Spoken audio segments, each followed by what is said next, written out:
Well, the family behind Purdue Pharma, the Sacklers, pulled more than $10 billion from the company since 2008, just as the opioid crisis was heating up. The report comes from an audit that is out today and shows extensive dividends paid out to the Sackler family, as well as legal expenses and other benefits. Now, the Sacklers have offered to give up control of the company as part of a plan to end the lawsuits over the spread of opioids. And just recently, some buildings on campuses that were named for the Sacklers, like at Tufts University in Massachusetts, have removed the Sackler name amid this ongoing scandal. Good thing we have Anjalee here on the couches today. How bad is this for the Sacklers, or is this no surprise? We knew that this was how this family has used this company. We did know. I think that the extent that they're putting out there, right, because the family is putting this out there, is to help, thwart the rumors of just how many billions, because there have been numbers, right, and ranging. And we know that the New York Attorney General is also really after them.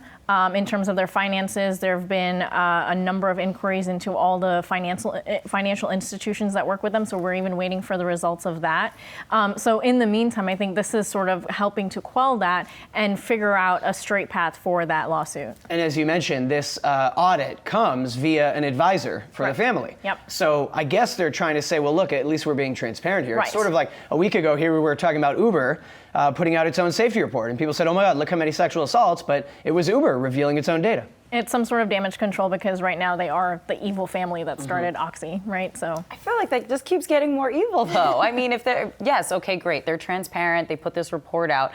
But essentially what you're now seeing is that, I mean, you already knew that the family was making money, right, off the back of this crisis. But I mean, $10 billion, legal fees, taxes. I mean, and now that it seems as if they and Purdue might be able to get off scot-free with bankruptcy protection by not paying out as much to the families or to state governments as is wanted. I mean, because honestly, if all of these lawsuits had their way, they would have no money. No money at all after this. That's true, and right now the agreement that they're looking at is $3 billion. So if everyone is talking about them pulling in $10 billion, they're going to try and increase based on that number for sure. Yeah.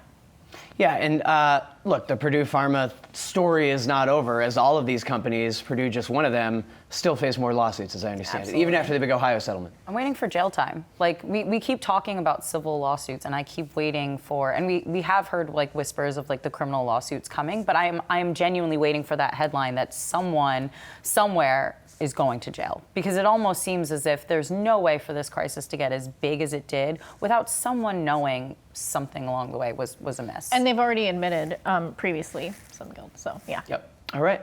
The story's not going away. Hey investors, Zach Guzman here. Are you interested in learning more about the markets and getting the latest financial news? Well, then click right here to subscribe to our Yahoo Finance YouTube channel.